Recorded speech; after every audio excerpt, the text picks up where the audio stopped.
Hi everybody and welcome to the State of the Union. What we're doing today is talking about allied health and the Allied Health Award reform. As you all know, this program started in about 2023, so it's been a while. And it's been a long process due to the fact really that it's such a complicated process. We'll be talking about that today, and with me I've got Blake Adair-Roberts, who is the Secretary of the Allied Health Division, and Ed Yap, who's the Deputy Secretary of the Allied Health Division. Just getting back to the point of how long it's taken. This is not a walk in the park by any stretch of the imagination. In fact, we've looked at 45 different awards and determinations, bringing them down to one. This is the most significant piece of industrial work that's been done in decades, and I'm not saying that lightly. I think it's fair to say that the Industrial Relations Commission has already reflected that. So it has taken some time, and what we are trying to do now is bring everybody with us due to the fact that the next 6 to 9 months is going to be vitally important. So I guess we'll stop with that and start with what does the next 6 months look like? What's the next 12 months look like? Yeah, absolutely. So where we currently sit is, as of Friday the 27th of February, the Industrial Relations Commission handed down directions to the HSU and the Secretary of Health in relation to this case. Now, as you said, this is one of the most significant reforms of a generation, in not only in health, but in the entire industrial system of New South Wales.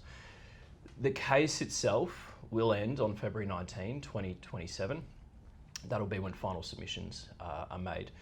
But what this represents is the culmination of several years of work. I think it goes back to 2018 at the HSU conference when a resolution was passed to reform the Allied Health Awards and learn from our history of the success of the early 2000s in reforming awards then, but what we missed out on. What we missed out on then was creating a award ecosystem which was modern, which brought all of our members in at the same time. And one of the main things we've done over this campaign over the last few years and why it's so complex is because we've said there will be no occupational groups left behind. The healthcare system relies on every profession, whether you're a physio, a social worker, a psychologist, a radiographer, a radiation therapist, all the way down to a perfusionist or a cardiac physiologist. Every single group has attraction and retention issues. Every single group has had expanded scope of practice over the last 20 years. And we can't pick off one by one and do this reform over 10 years. So what this directions means is that we've done all of the work to bring it to this point. We've forced the government to this position. We've forced the ministry into this position because members have campaigned every step of the way. What these directions mean for us is we now have an end line in sight. We have that final date to work towards. We can put everything into it. We can see out a 7-8 year plan and bring that to fruition in the next 12 months. So the next 12 months will not be quiet. They'll be very busy. Members will be involved, delegates will be involved, and I know my team will be working around the clock on this case. But we do have an end goal in sight. We have a final date and we have an opportunity to finish the work that we started. And that's going to be an important part, is members sort of seeing this through. There's been a lot of effort put in over the past 2 to 3 years, but it's all in the follow through now, isn't it? So we don't want members sort of starting to look the other way or think about this is all getting too hard. This is where really we need to be intensely involved. And so, Ed, in layman's terms, what does all this mean? So directions is a very fancy term for what is essentially a timetable. And the timetable of the Commission is broken down into 4 phases. So the first phase is the continuing conciliation, which has started in November 2025, up until the end of March 2025, maybe a bit further. It's essentially a process where we're sitting down with the Ministry of Health to really negotiate and resolve as many issues as possible. Then we move on to the second phase, which is after negotiations. We want to file a draft award. Now that draft award, members would have seen many iterations of that, and they would have endorsed a few versions of the draft award. The draft award that will be filed in May will be the endorsed version with some refinements that have been done through the conciliation process. And then we move on to the evidence phase, which will be filed in July 2026, but essentially really started last year when we've been talking to the advisory committees on how their work has changed.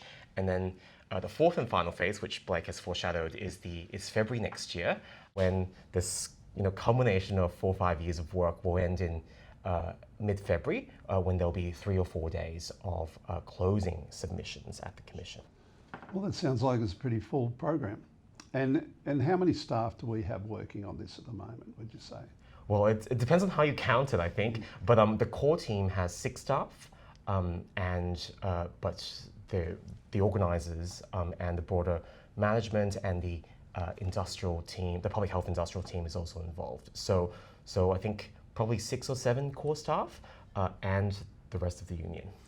And this goes to the really important point, is what does this mean for the members and how members be involved? Yeah, absolutely. And building off what Ed said about those timelines, so over the next, I guess, short term, throughout March, we have the final round of conciliation in the Commission. Now, conciliation is a fancy term for negotiations with the assistance of a commissioner who's trying to make sure that this program is case managed and that the parties can agree to things that we reasonably can agree to. Now, there's no obligation for us to agree to anything, but we are trying to find resolution where we can with the Secretary of Health.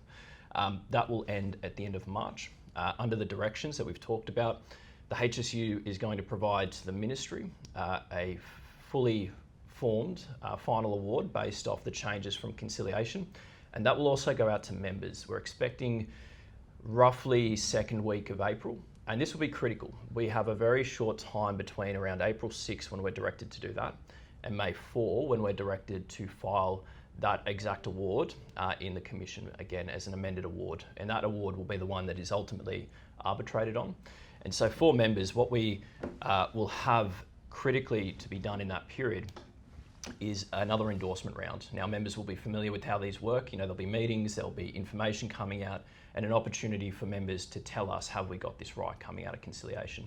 It's important to remember that these conciliations have had a HSU member delegate rep from every occupation participating, so they've had representation in that room telling us what needs to occur, but this is a chance for members to say, have we got this right?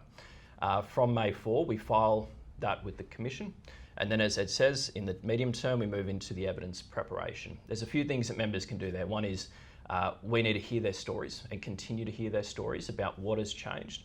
We are also potentially expecting to run some surveys to gather information around those changes from a broader perspective and try and get thousands of responses. So when and if those surveys come out, it's really critical that members play their part, contribute their story, because you know what we've heard for the last 6 or 7 years is no one listens to us. Well, this is a chance to have that story heard, and it's really, really important that members take the most of that opportunity. Leading into December, we have the hearing. November and December is when the hearing will occur, and at that point, the most fundamental thing members can do is continue to take part, participate, and I'd love to see at the Industrial Commission down in the city, when those hearings are on, a sea of teal allied health uniforms out the back watching the case. It's open to the public. It's going to be live streamed so members in regional and rural and remote areas can listen along, but it's really critical.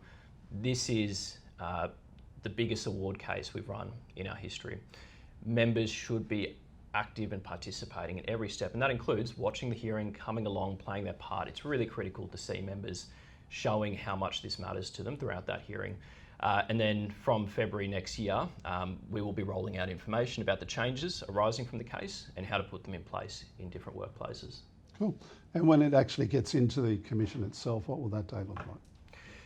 I think it'll be a mixture of celebration and a lot of work for my team. I think there'll be a lot of members very excited to see that day come. It's been a long time in the making, but it will be a lot of work. There will be, as we talked about, a core team of 6 or 7. We'll have barristers, we have gotten consultants involved. It'll be a whole of union, I think, exercise on that day in terms of both doing the work and working through what needs to be prosecuted on the day, and that will be led by our counsel that we've engaged, but also the entire team working in the background to make sure that things that come up on the day, whether it's objections to particular evidence or it's a need for more information, it'll be a bit of people scurrying around trying to get things done as and when they arise. Great.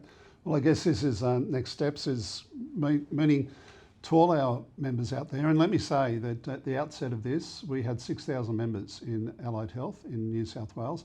We've now got 12,000 members. Numbers aren't going to do it alone. Your activity, your involvement, your support is going to be vitally important. And it's like I always said, a good golf swing, it's always in the follow through.